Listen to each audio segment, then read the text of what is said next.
As you know, today the State Assembly as well as the State Senate are going to take their opportunity in commemorating the 102nd anniversary of the Armenian Genocide.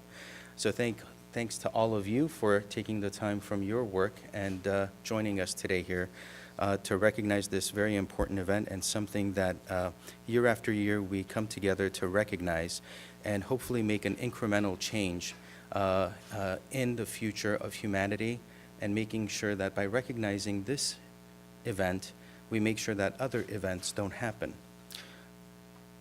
A little bit of a brief introduction of the California Armenian Legislative Caucus. It's a bipartisan, non-political caucus that encourages California Armenian Americans to advocate and participate in cultural, educational, governmental, and community efforts in California. Through advocacy, the caucus strives to ensure that California Armenian Americans' voices are heard and given a platform. The caucus serves as a forum for members from the California Senate and Assembly to identify key issues affecting Armenian Americans and develop and empower the Armenian American community throughout California. I want to give a quick prelude. As a young Armenian American growing up in California, one of the biggest struggles, aside from the identity, the struggle of identity, has also been a sense of justice, a sense of ethics and morals, a sense of why is it that something so wrong can go on for so long not being recognized. And the older I got, the more I read the history books, and many times not history books, but other contents, I learned about many other injustices. And that's what led me to life in public service, because I realized there's a way of a human-to-human contact, a human-to-human interaction, making sure that the voices of many disparate different communities resonate as one and act in order to make those changes that we want to see happen and justice restored. So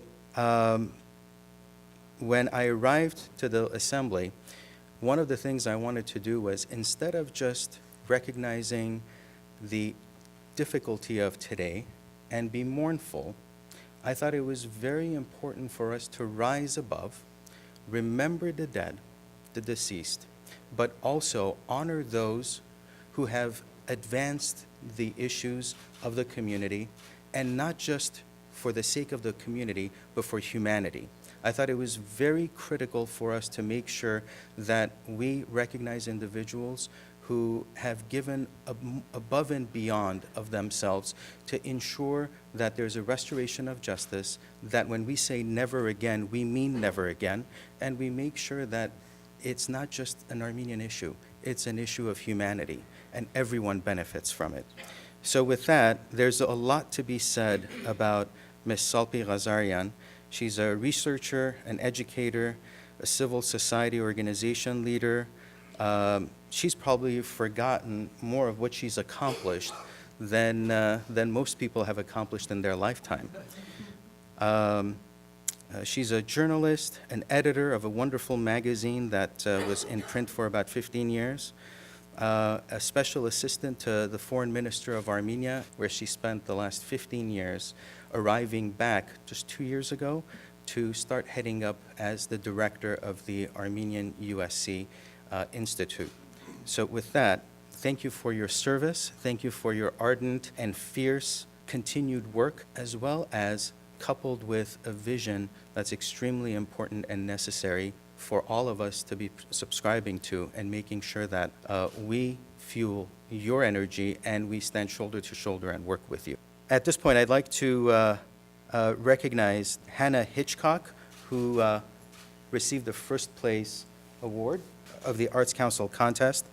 We had hundreds of entries into the program, and this was just the first year, so we're looking forward to the ongoing collaboration with the Arts Council, as well as growing it so that many more artists participate throughout the state. We also have a essay contest. First place, ironically, turned out to be one of my own very constituents. Tina Agopian joined us today and came in first place. Thank you for joining us.